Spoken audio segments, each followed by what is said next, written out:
पिछले 50 दिनों में चीनी का दाम में जो अचानक और तेज उछाल आया है, उसने आम आदमी की रसोई की मिठास छीन ली है। जो चीनी कुछ हफ्तों पहले 40 से 50 रुपए पर किलो के आसपास बिक रही थी, वही कई शहरों में 60 से 65 रुपए किलो तक पहुंच गई है। होलसेल मार्केट में भी रेट रिकॉर्ड लेवल पर है। या सिर्फ मार्केट का नॉर्मल उतार चढ़ाव नहीं लग रहा है, इसके पीछे प्रोडक्शन, सप्लाई और पॉलिसी डिसीजन जैसे कई फैक्टर्स भी जिम्मेदार है।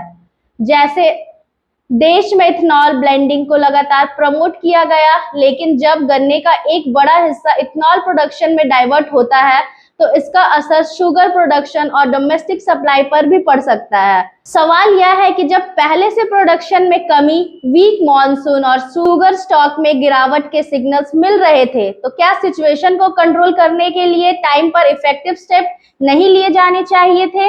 अब सरकार शुगर इंपोर्ट करने पर भी विचार कर रही है। अगर ऐसा होता है तो सवाल उठा है कि जिस देश में शुगर प्रोडक्शन को लेकर हमें जितना कॉन्फिडेंट रहे हैं, वहां इंपोर्ट की जरूरत क्यों पड़ रही है?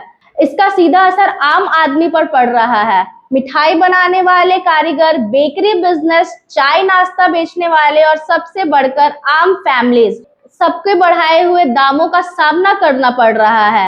फेस्टिवल्स के सीजन से पहले चीनी की कीमत में इतना बड़ा जंप लोगों के बजट को डिस्टर्ब कर रहा है। सरकार को सिर्फ स्टेटमेंट देने के बजाय यह बताना चाहिए कि सप्लाई और प्राइस का कंट्रोल कैसे होना चाहिए, टाइम पर क्या स्टेप लिया गया है और आगे क्या स्ट्रैटेजी होगी। क्योंकि महंगाई सिर्फ स्टैटिस्टिक में नहीं होती, महंगाई रसोई में महसूस होती है, बाजार में दिखते हैं और आम आदमी की जेब पर सीधा असर होता है। सवाल सिंपल है, अगर वार्निंग साइन पहले से मौजूद थे तो टाइमली एक्शन क्यों नहीं हुआ?